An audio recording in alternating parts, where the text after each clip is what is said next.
اعوذ باللہ السمیع العلیم من الشیطان الرجیم بسم اللہ الرحمن الرحیم۔ درس قرآن کا آغاز سورہ حامیم سجدہ کی آیت نمبر 15 سے ہو رہا ہے۔ شروع سورہ میں اللہ تعالیٰ نے بیان کیا کہ جب ان اقوام کو اللہ کے پیغمبر نے دعوت دی تو انہوں نے کہا کہ جی ہم یہ دعوت یہ وحی سننا ہی نہیں چاہتے۔ تو اس کے بعد اللہ تعالیٰ نے اپنی کچھ نشانیاں زمین و آسمان کی تخلیق وہ بیان کی، اور پھر بتایا کہ پچھلی جو قومیں جنہوں نے اس دعوت کو جھٹلا دیا تھا تو ان پر کس طرح کا عذاب آیا، اور آگے بات پھر شروع کی۔ فَأَمَّا عَادٌ فَاسْتَكْبَرُوا فِي الْأَرْضِ بِغَيْرِ الْحَقِّ، پس جو قوم عاد تھی تو وہ تکبر کرتے تھے ناحق زمین میں۔ وَقَالُوا مَنْ أَشَدُّ مِنَّا قُوَّةً، اور کہتے کہ ان سے بڑھ کر کون ہے طاقت میں۔ أَوَلَمْ يَرَوْا أَنَّ اللَّهَ الَّذِي خَلَقَهُمْ، کیا وہ نہیں جانتے کہ جو اللہ ہے جس نے ان کو پیدا کیا ہے، هُوَ أَشَدُّ مِنْهُمْ قُوَّةً، وہ ان سے کہیں زیادہ طاقتور ہے۔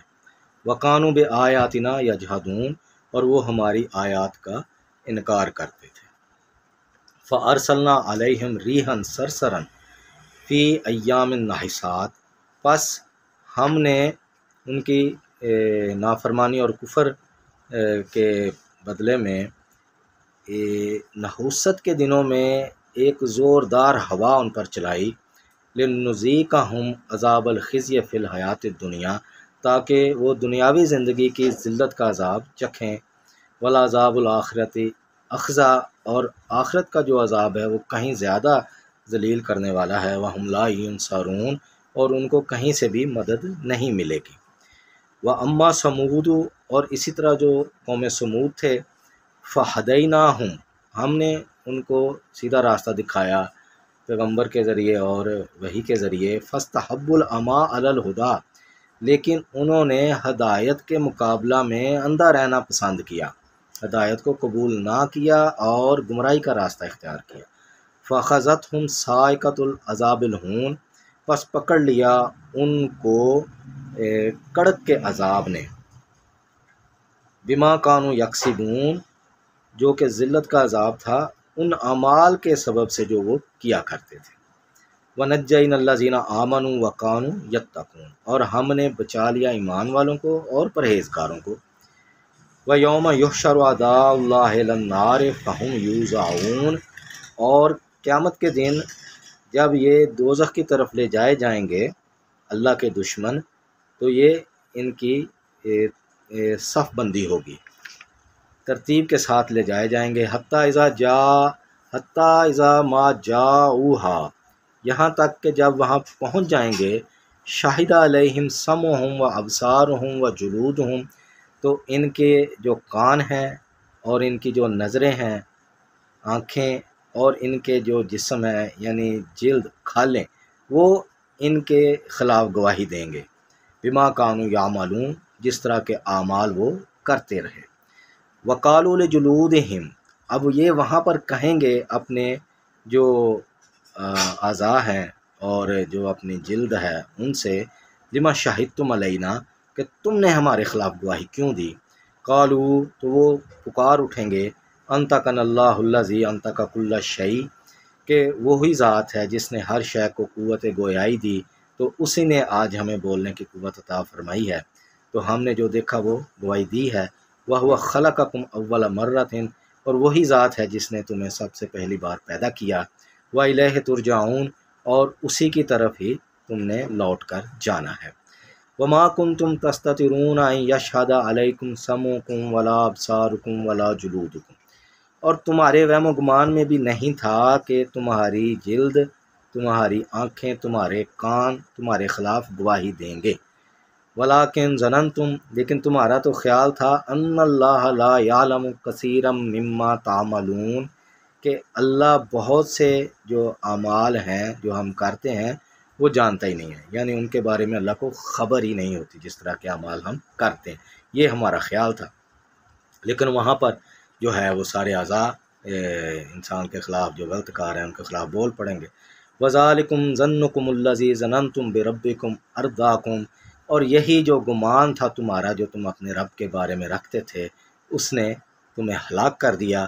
فَأَصْبَحْتُمْ مِنَ الْخَاسِرِينَ، اور تم ہو گئے خسارہ پانے والوں میں سے۔ فَإِن يَصْبِرُوا فَالنَّارُ مَثْوًى لَكُمْ فَإِن يَصْبِرُوا فَالنَّارُ مَثْوًى لَهُمْ، پس اگر یہ اڑے رہے ضد پر تو یہ جو آگ ہے دوزخ کی ان کا ٹھکانہ ہے۔ وَإِن يَسْتَعْتِبُوا فَمَا هُمْ مِنَ الْمُعْتَبِينَ، اور اگر یہ توبہ کر لیں تو ان کی توبہ قبول نہیں کی جائے گی۔ وَقَيَّدْنَا لَهُمْ قُرَنَاءَ، اور ان کے اعمال کے سبب سے ہم نے ان کے اوپر شیطان مسلط کر دیے، ان کا ہم نشین کر دیا ان کو۔ فَزَيَّنُوا لَهُم مَا بَيْنَ أَيْدِيهِمْ وَمَا خَلْفَهُمْ، اور جو یہ آگے پیچھے اعمال کرتے ہیں تو ہم نے ان کو وہ اعمال بہت اچھے بنا کر دکھا دیے۔ یعنی غلط کار انسان یا مشرک انسان وہ جس طرح کے اعمال کرتا ہے وہ سمجھ رہا ہوتا ہے کہ اس سے اچھا عمل ہی کوئی نہیں ہے، یہ بہت ہی اچھا عمل ہے، لیکن اللہ کہتے ہیں کہ یہ شیطان ہم ان کے اوپر لگا دیتے ہیں، تو چونکہ ہدایت نصیب میں نہیں ہوتی اس لیے وہ جو بھی غلط اعمال کرتے جائیں گے وہ ان کو بہت مزین کر کے دکھاتے جائیں گے شیاطین، تو وہ یہی سمجھے گا کہ میں بہت ہی عمدہ کام کر رہا ہوں۔ وَحَقَّ عَلَيْهِمُ الْقَوْلُ، اب جو عذاب کا ہے وعدہ ان پر وہ ثابت ہو چکا۔ فی قد خلت من قبلہم من الجن والانس، جس طرح اس سے پہلے بہت سی جو امتیں ہیں جن اور انس دونوں میں سے جن پر یہ ثابت ہو گیا کہ غلط کار لوگ ہدایت حاصل نہیں کر سکتے۔ انہم کانوا خاسرین، اور یہی لوگ ہیں جو کہ خسارہ پانے والے ہیں۔ تو یہ ہم نے دیکھا کہ یہ آیات اللہ تعالیٰ کی پاور، اللہ کی طاقت اس کا اظہار ہے، اور پھر جن قوموں نے تکبر کیا، غرور کیا اپنی طاقت پہ، ان کا انجام وہ بیان کرتی ہیں، اور پھر یہ اس چیز کا واضح اظہار ہے کہ اللہ کے سوا اور کوئی طاقت نہیں ہے۔ اور جو لوگ یہ شریک ٹھہراتے ہیں وہ تو اللہ تعالیٰ نے خود کہا کہ کھجور کی گٹلی کے چھلکے کے برابر بھی نہیں ہے، اور ایک مکھی اگر ان سے کوئی چیز چھین کر لے جائے تو اس پر قدرت نہیں رکھتے کہ اس سے واپس لے سکیں، تو وہ کس طرح تمہاری آخرت کے فیصلے کر سکتے ہیں۔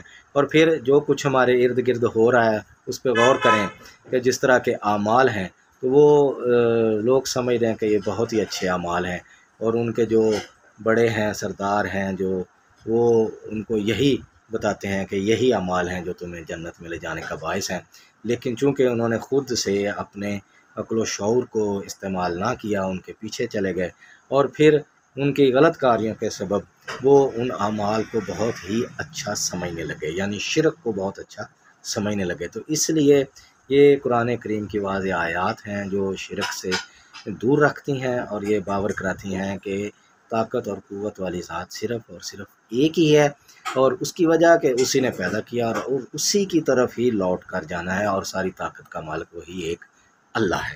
تو اس لیے یہ قرآن جیسے جیسے پڑھتے جائیں گے یہ ہمارے عقائد کی اصلاح کرتا جائے گا، تو یہ ہماری ذمہ داری ہے کہ اس کو خود بھی سمجھ کر پڑھیں، اور اپنے گھر والوں بچوں کو بھی یہ اس کی تعلیم دیں کہ اس کو سمجھ کر پڑھا جائے۔ تو یہ اللہ سے دعا ہے ہمیں قرآن صحیح معنوں میں سمجھنے کی، اس پر عمل کی یہ ہمت اور توفیق عطا فرمائے۔